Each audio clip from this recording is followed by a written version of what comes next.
شمسی کی بہادر پرنسس کی کہانی۔ کافی عرصہ پہلے گلگت کے بلند و بالا وادیوں میں ایک خوبصورت اور بہادر پرنسس شمسی رہتی تھی۔ اس کے والد گلگت کے بادشاہ تھے جو حکمت اور انصاف کے لیے جانے جاتے تھے، اور لوگوں کے دلوں میں ان کی بہت عزت تھی۔ شمسی نہ صرف اپنی خوبصورتی کی وجہ سے مشہور تھی، بلکہ اپنے بے مثال بہادری اور حکمت کے لیے بھی جانی جاتی تھی۔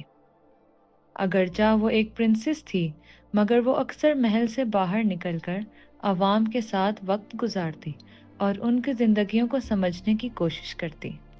ایک سردی کی سخت رات ایک خوفناک پہاڑی دیو گلگت کے پہاڑوں سے نیچے اتر آیا۔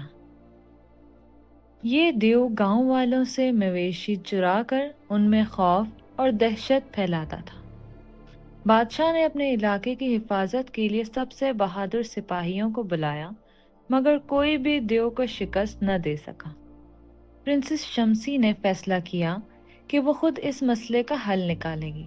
اس نے خود کو ایک جوان سپاہی کے روپ میں چھپایا اور اپنے قابل اعتماد ساتھیوں کے ساتھ جہل درد کا مقابلہ کرنے نکل پڑی۔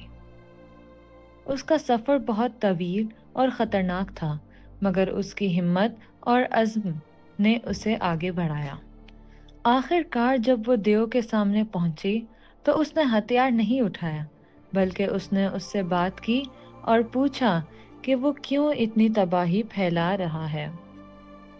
دیو، جو شمسی کی بہادری اور سکونت سے حیران تھا، نے بتایا کہ وہ حقیقت میں برا نہیں تھا۔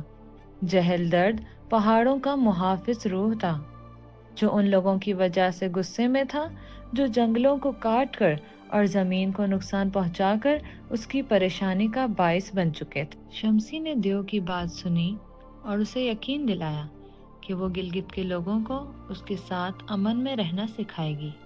وہ واپس اپنے بادشاہ کے پاس گئی اور اس نے پورے علاقے کے لوگوں کو بتایا کہ دیو کا غصہ دراصل ان کی بے احتیاطی اور قدرت سے بے حد فائدہ اٹھانے کی وجہ سے تھا۔ بادشاہ نے اس کی بات سنی اور فیصلہ کیا کہ اب لوگ زمین اور قدرتی وسائل کا احترام کریں گے، درخت لگائیں گے اور جنگلات کا تحفظ کریں گے۔ گاؤں والے شمسی کی بہادری اور حکمت کے شکر گزار ہوئے اور اس کی ہدایت پر عمل کیا۔